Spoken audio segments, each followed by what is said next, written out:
네, 안녕하세요. 독서하고 행동하는 남자 초인용쌤 유근용이라고 합니다. 반갑습니다.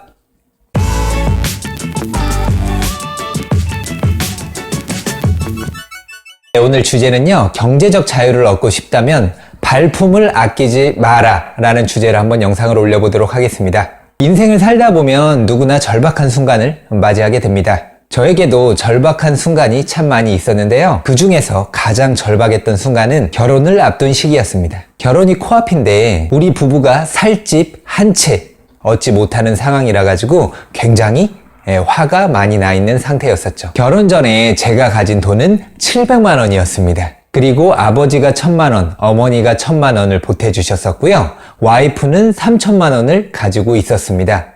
총 5,700만 원을 가지고 전셋집이라든지 스튜디오, 메이크업, 드레스, 예식장 예약까지 모두 끝내야 하는 상황이었었죠. 5,700만 원이 많다면 많은 돈이고 적다면 적은 돈인데 서울에서 신혼을 시작해야 했던 저희들에게는 턱없이 부족했던 상황이었습니다. 2달 넘게 전셋집을 알아보기 위해 돌아다니다가 지칠 대로 지친 상황이었죠. 신혼집을 고르고 살림살이를 마련하는 과정에서 많이들 다툰다고 하죠. 하지만 저는 와이프와 단 한 번도 다툰 적이 없었습니다. 솔직히 다투고 말고 할 것도 없었죠. 왜냐고요? 가진 돈도 적었고 서로 이를 누구보다 더 잘 알고 있었기 때문이죠. 하지만 현실은 냉혹했습니다. 돈에 맞춰 전셋집을 알아보면 한숨밖에 나오지 않았고요. 집이 마음에 들면 또 가격이 맞지 않아 포기를 할 수밖에 없었죠. 고민하다가 당장 결정하지 못하고 발길을 돌렸다가 오후에 다시 연락을 하면 집은 여지없이 새로운 세입자에게 계약이 되는 상황이었습니다. 나오는 물건은 적었는데 찾는 사람은 많은 상황이었죠. 이유는 무엇이었을까요? 2015년 당시에 서울과 수도권에 전세 대란이 일어났었거든요. 계속해서 부지런히 뛰어다니면 괜찮은 집을 얻을 수 있겠지라고 생각을 했었는데 현실은 제 생각과는 완전히 달랐습니다. 2-3달이 지났지만 우리가 살 수 있는 집은 단 한 채도 없었습니다. 더 충격적인 사실은 그 2-3달 동안 전세가가 6천만 원 이상 올라버리더라고요. 전세 대란도 이런 대란이 없었습니다. 결혼식까지 한 달 남짓 정도 남았었는데요. 그 당시에 불안감과 자괴감이 심하게 몰려왔었습니다. 미래의 아내에게는 더욱 미안한 마음이 커져만 가는 상황이었죠. 그러면서 저 혼자 정부와 그리고 집 있는 사람들을 욕을 하기 시작을 했습니다. 이건 모두 부동산을 많이 가지고 있는 사람들이 투기를 해서 이런 상황이 벌어진 거야. 또는 정부가 정책을 잘못 펼쳐서 나 같은 선량한 시민들이 피해를 입는 거야. 이건 너무 불공평해 라면서 말이죠. 한편으로는 집 있는 사람들이 너무 부러웠고요. 한편으로는 내 신세가 너무 처량했었죠.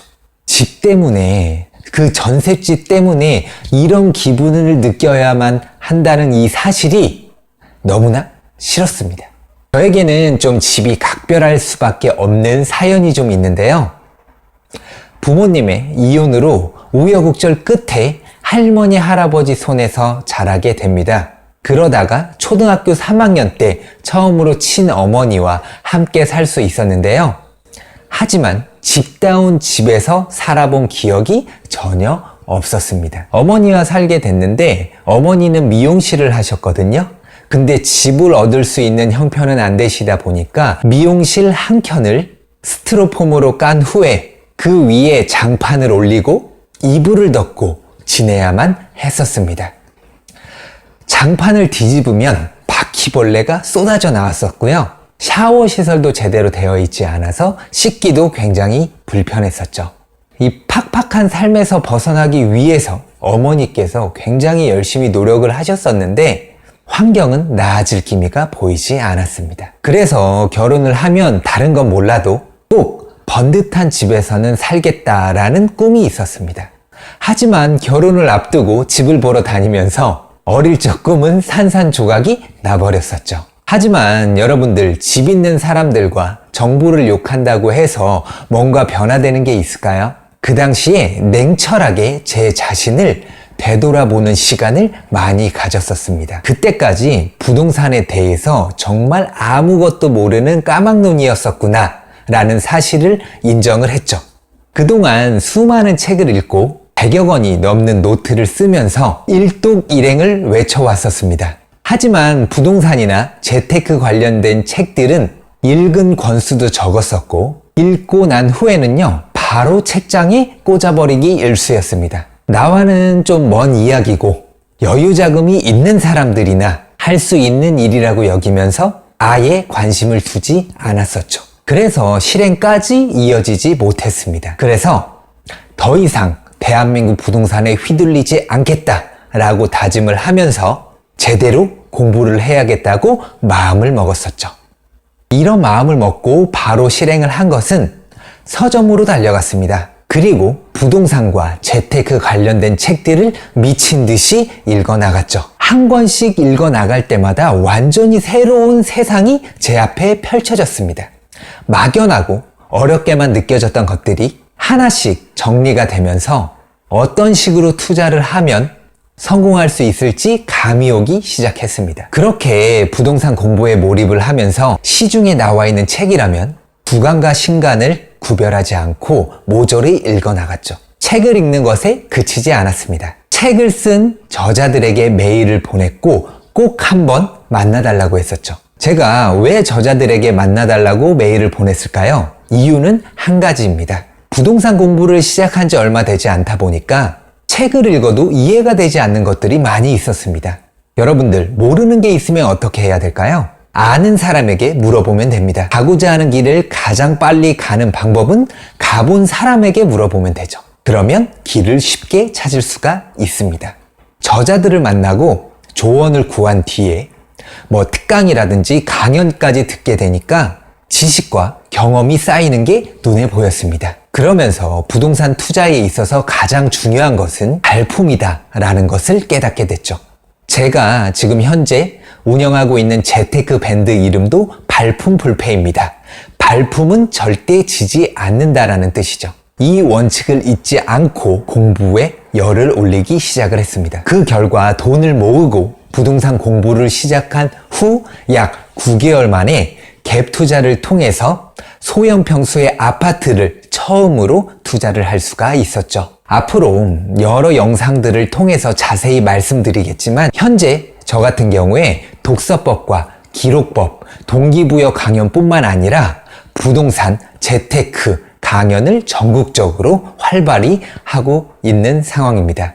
저 같은 경우에는 전국적으로 다양한 강연들을 많이 다니기 때문에 발품을 팔면서 부동산 공부 또는 임장을 따로 할 수 있는 시간이 절대적으로 적었습니다. 하지만 궁즉통이라고 하죠. 궁하면 통한다는 말입니다. 이런 어려운 상황 속에서도 해결책을 찾기 위해서 깊은 고민을 계속 해나갔었죠. 주변 강사분들은 대부분 지방 강연이 있으면 지방 강연만 하고 바로 올라오는 경우가 대부분입니다. 하지만 저 같은 경우에는 지역에 대한 부동산 어떤 분석을 끝낸 뒤에 강연을 하러 내려갔죠.